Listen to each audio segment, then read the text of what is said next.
Welcome, my name is Hydo, and this is the Pantheon. And it's a brand new year, but still the same horrible things are happening on Innistrad. Does it ever change? Will anything good ever happen? No, Anje is forever. And Anje is the one that we're looking at today, the Maid of Dishonor. 4 mana for a 4/5 vampire.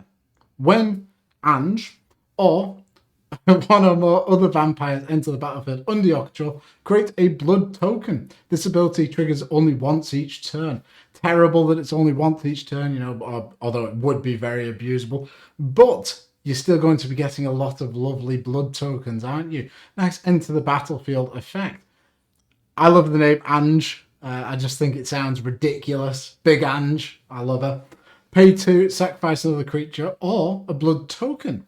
Each opponent loses 2 life and you gain 2 life. So a nice little sacrifice outlet, always good to have in the command zone. And it also deals damage, so we could potentially set up like a lethal situation with this. So a really, really cool card. And the artwork is really great as well. Look at all those sort of petally blood things.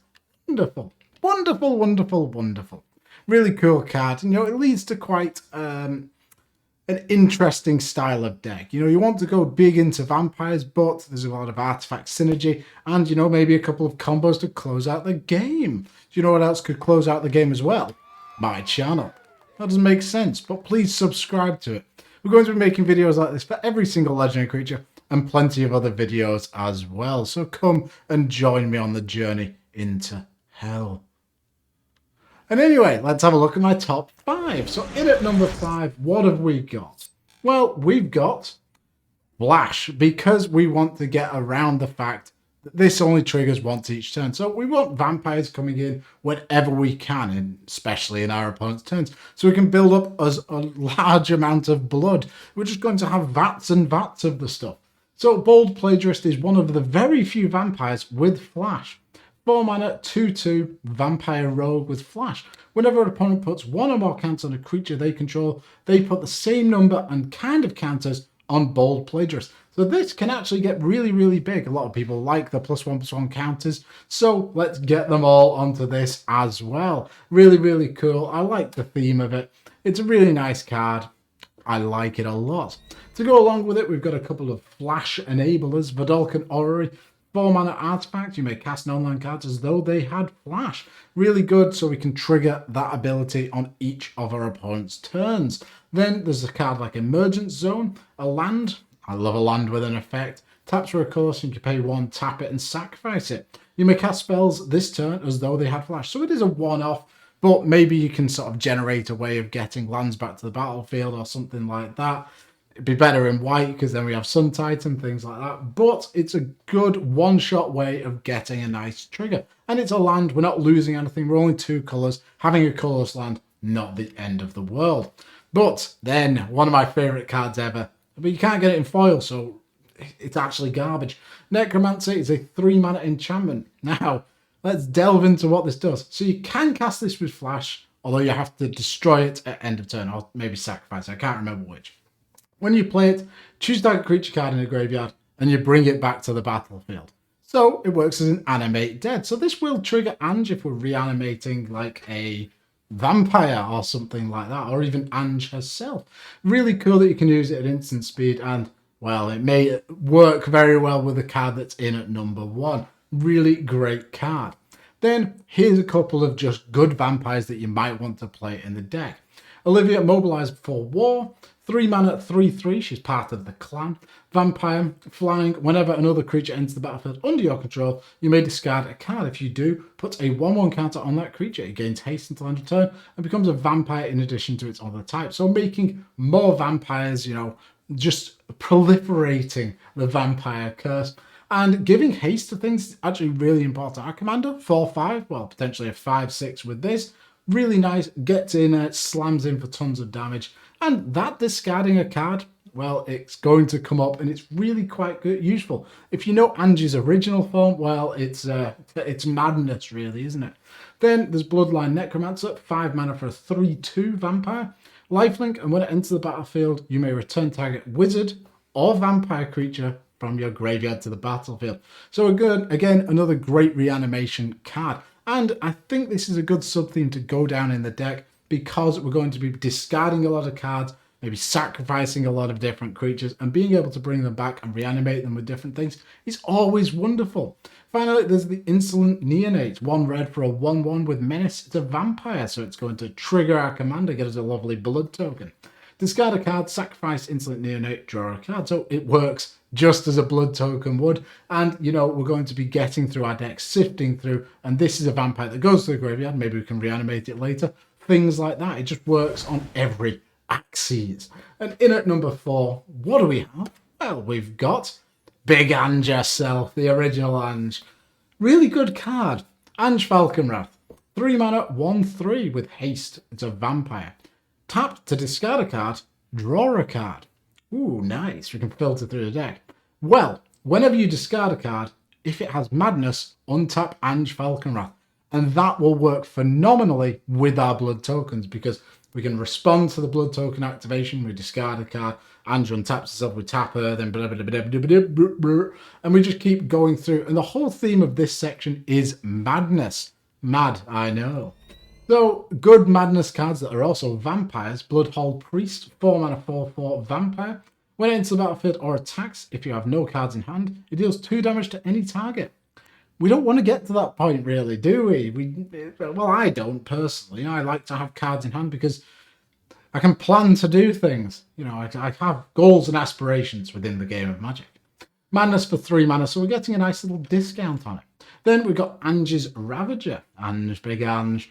3 mana, 3/3 vampire.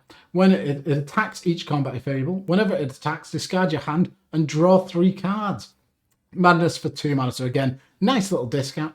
And that could potentially, if we end up with no cards in hand, we're discarding no cards, drawing 3 cards. But if we're discarding a ton of cards, well, we're going to have a lot of Madness cards. We can cast them all with our spells. Really, really great card. And it's a vampire to boot. Similarly, the Stormkirk Occultist. Stromkirk, that's the one. 3 mana, 3/2 vampire horror. Trample. Whenever it deals combat damage to a player, exile a top card of your library. Until end of turn, you may play that card. And Madness for 2. So again, a nice little discount. Seems like I'm a broken record here. But this is a nice bit of card advantage. You know, exiling the card, then we can cast it. Really, really nice. And it's just a nice little vampire that we can play out, you know, get on those tokens. And the thing with Madness is it works on our opponent's turn. It actually ignores all timing restrictions on the creature. So if we were to discard it in our opponent's turn, we can cast it with the Madness cost in their turn, trigger our commander, get another blood token. Lovely jubbly. Then here are a couple of, well, at least one that isn't a vampire. Shadow Grange Archfiend. 7 mana for a demon. When it enters the battlefield, each opponent sacrifices a creature with the greatest power among creatures they control. You gain life equal to the greatest power among creatures sacrificed this way. So, 7 mana, 8/4, sorry, with this ability. Pretty goddamn good. You can cast it with Madness for 3 mana and 8 life. But we're playing Commander, you know, it's only a fifth of our life total. Who really cares? This is a fantastic card. Yes, it isn't a vampire, but it works so well. Nice removal spell on, you know, the biggest thing on our opponent's field. And we can get it really nice and cheap with a Madness cost. Then, Vampires, ahoy. 5 mana for a 3/3. It's Voldaren Pariah. Come on down. Vampire Horror, sacrifice 3 other creatures, transform it, and it's a Madness cost for triple black. And it transforms into Abolisher of Bloodlines, an Eldrazi vampire. Ooh.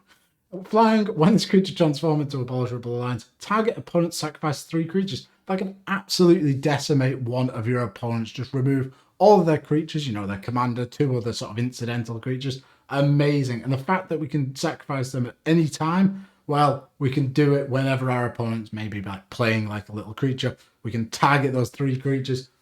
Not target within Magic, but number 3 here. In at number 3, well, going along with the Madness theme, there's a nice enabler for the discarding. It's Necrogoyf. 5 mana, star 4. It's a Lurgoyf. I love Lurgoyfs. Its power is equal to the number of creature cards in all graveyards. Well, we're going to be filling our graveyard by a ton, and at the beginning of each player's upkeep, that player discards the card. So the reason I like this is because we can break that sort of equilaterality Oh God, what's the actual word for it? I can't remember. But what we can do, we're going to take advantage of those discards. Our opponents won't be, so they'll be discarding cards. We're going to be discarding cards, but then casting them with Madness. And speaking of which, this has Madness for 3 mana. And so this is just a great card to include. Yes, like that demon, it isn't, a vampire, so it doesn't fit in with that, but it just works on so many different angles. Then there's Bone Miser. If we're going to be discarding a ton of cards, let's take advantage of it. 5 mana, 4/4 Zombie Wizard. Whenever you discard a creature card, create a 2/2 black zombie creature token. Whenever you discard a land card, add double black. And whenever you discard a non-creature, non-land card, draw a card. So the great thing about the blood tokens is, and Anje and all that sort of setup sort of thing, is we get to choose what we're discarding. So we can decide, okay, I need a blocker right now, I'll discard this creature. I need some extra mana to ramp into this big massive spell, I'll discard a land. This does everything we want it to do, and it just works perfectly, except it isn't a vampire. Then, had to have a card with cycling in here. It's the best mechanic ever printed. Archfiend of Ifnir, 5 mana, 5/4 demon. Flying, whenever you cycle or discard another card, put a -1/-1 counter on each creature your opponents control. Cycling for 2 mana, so you discard it and draw a card. With all of the discarding that's going on, this can just be a board wipe. It can absolutely destroy your opponents. Really great card, works perfectly in this deck. It's got cycling. Then finally, we've got a Surly Badger Saw. He's a bit grumpy. 4 mana for a 3/3 Badger Dinosaur. Christ, what are they doing with creature types? Whenever you discard a creature card, put a 1/1 counter on Surly Badger Saw. Nice, it's getting a bit larger. Whenever you discard a land card, create a treasure token. So again, a nice bit of ramp. And I actually prefer the sort of treasure sort of aspect to this because it's permanent ramp. Well, permanent until we sacrifice it. What I mean is that it will stay across turns, until we really need it, and then we can have a big splurge of mana. And then finally, whenever you discard a non-creature, non-land card, it fights up to 1 target creature you don't control. This can really control the board. It's a great ability. Wonderful card. It'll be perfect in your deck. Which brings me on to number 2. And then at number 2, we've got Duretti Scrap Savant. And these are all things about artifacts, because the blood tokens, are artifacts, and our commander can sacrifice artifacts. So let's mirror that, and let's sacrifice some artifacts. 4 mana, 3 loyalty, Duretti. Discard up to 2 cards, and then draw that many cards. So again, fits into the discard theme. We're discarding maybe some cards with Madness, and then drawing that many cards. So we're getting a bit of card rummaging. Then -2, sacrifice an artifact. If you do, return target artifact card from your graveyard to the battlefield. So if you want to go down the big artifact route, but we're going to be building a lot with sort of artifact ramp, because black and red don't really have that many other great ramp sources. So I'd put in the sort of artifact ramp that sacrifices itself, like the Mind Stones, things like that, so we can get it back, dig through our deck. Then finally, -10, you get an emblem with. Whenever an artifact is put into your graveyard on the battlefield, return that card to the battlefield at the beginning of the next end step. Sadly, does not work with our sort of tokens that we're going to be sacrificing. We don't get them back, but you can sort of build around that a little bit. And it can be your commander, but that's not relevant here. Then we've got Arterial Alchemy. 3 mana for an enchantment. When it enters the battlefield, create a blood token for each opponent you have. So, just a blood token. But we're going to have 3 of them because of our opponents. Blood tokens you control are equipment in addition to the other types, and have equipped creature has +2% until and equip for 2. Have you ever wanted to sort of bathe yourself in blood? Well, in Magic, you sort of can now, I guess. Although you're not really bathing in it, you're more turning it into sort of sword. I don't really know. Let's move on to the next card. Goblin Welder, 1 red for a 1/1 Goblin Artificer. Artificer. Tap, choose target artifact a player controls and target artifact card in that player's graveyard. If both targets are still legal as this ability resolves, that player simultaneously sacrifices the artifact and returns the artifact card to the battlefield. So you just do a nice little switcheroo. And the great thing is, because we've got so many little artifact tokens, we can sacrifice a token for a real artifact, one of those big mana rocks, something like that. Really great card. And then if we're going to be sacrificing things, a Greater Gargadon is a wonderful card to have, unless you get Mindslavered, and then it really isn't. 10 mana, 9/7 Beast, suspend for 10 and a single red. So you can pay a red Put it into exile, it sits with 10 little counters on it. Sacrifice an artifact, creature, or land. Remove a time counter from Greater Gargadon. Activate this ability only if Greater Gargadon is suspended. So what we can do, we can sacrifice all of our artifacts to get a nice big beater on the board. But just having a free sack outlet on the field is wonderful. And, you know, it just will really play well with this sort of deck. Great card, works perfectly in this. And then there's Crack Clan Ironworks. 4 mana artifact. Sacrifice an artifact. Add 2 generic, I think it is, I can't remember if it's colours or not, to your mana pool. So this is turning all of our blood tokens into ramp. Really, really nice. Really accelerates us ahead. If we're going big into sort of artifact territory, this is a great card to have. Just having sacrifice outlet, you wouldn't believe just how good it is. Then we've got Voldaren Bloodcaster, a brand new card here. 2 mana, 2/1 flyer. Vampire. When it or another non-token creature you control dies, create a blood token. So another great way of getting blood tokens. Whenever you create a blood token, if you control 5 or more blood tokens, transform it into Bloodbat Summoner. Here are my Bloodbats. Woo! Flying at the beginning of combat on your turn, up to 1 target blood token you control becomes a 2/2 black bat creature type in flying and haste in addition to its other types. So a cute little way for 2 mana, and it's a vampire as well, that we can turn those blood tokens into something useful. Really, really cool card. Definitely include it. Because then you've just got bats made of blood going... And then hemoglobins. And that brings me on to number 1. And I alluded to it earlier. And it's a great little combination that I think is very fair. You know, a lot of infinite combos, they happen and you're just like, oh, all right, okay. The cool thing with this one is, if someone interrupts it, you lose all your permanents. You're gone. You just cease to exist. And I think that is perfectly fun and perfectly fair.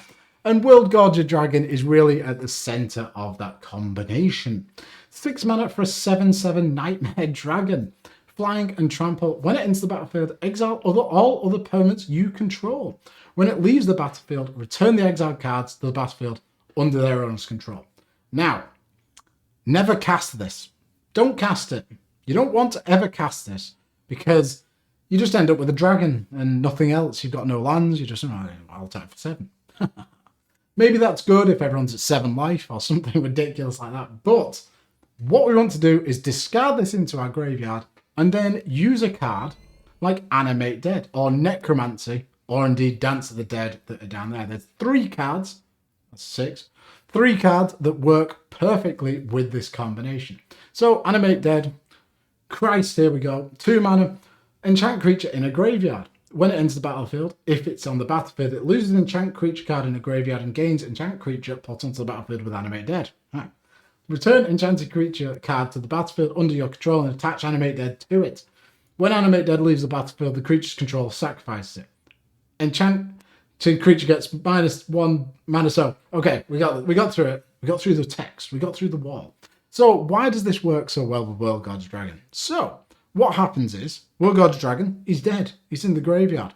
This enchants onto it, brings him back onto the battlefield. And then World Gorger Dragon goes, right, okay, cheers for this. But I've got to get rid of all of the permanents on the battlefield. So Animate Dead goes, way, we're going to exile. Once that's left the battlefield, the sort of last line of that text kicks in. And so Animate Dead has left the battlefield. We need to sacrifice the creature. So World Gorger Dragon goes back to the graveyard, triggering World Gorger Dragon to bring this back into the battlefield. And then we bring back World Gorger Dragon. So, why is that good? Well, basically what happens is you have infinite enter the battlefield effects. So, we're going to end up with infinite blood tokens if our commander's on the field. That's pretty good. But all of our lands also enter if the basic land's untapped. So we can float some mana. Do it again, float some more mana. Infinite mana. So, if our commander is on the field, we've then made infinite blood tokens. We can then activate our commander's ability to sacrifice the blood token, an artifact, and then deal 2 damage to an opponent. We gain 2 life. So each cycle of this, we can sacrifice another thing, and it just keeps propagating like that. So we can end up just killing our entire table, even ourselves if we so desire. But if we don't have our commander on the field, Piranha Marsh is a great little standard. It's a land that has an effect. I love it. When it enters the battlefield, it enters tapped. And then when it enters the battlefield, target player loses 1 life. It taps for a black. So if we're doing this sort of cycle where everything's going in and out and in and out and in and out, well, this is going to be entering the battlefield over and over again, dealing 1, 1, 1, 1, 1, and killing our opponents. It's player, we could choose ourselves. Don't do that. Then, Dance of the Dead is basically exactly the same as Animate Dead. The text, look how small that text box is. That's insane. Basically, the creature comes in tapped and you can pay 2 during the upkeep of the creature to untap it and it gets +1/+1. Yes, and doesn't untap during its controls untap. So I think that's everything about it. I'm not even going to try and read it anymore. But those are my top 5 cards for new Anje. New Big Anje. I love her. She's really quite cool. Really cool deck. Having that ability to go sort of like value with all the madness and things like that, or combo, is really, really nice. And I like that sort of modality that you can use with it. Really cool card. And thank you very much for watching. Hope you've enjoyed this and I'll see you soon. Bye.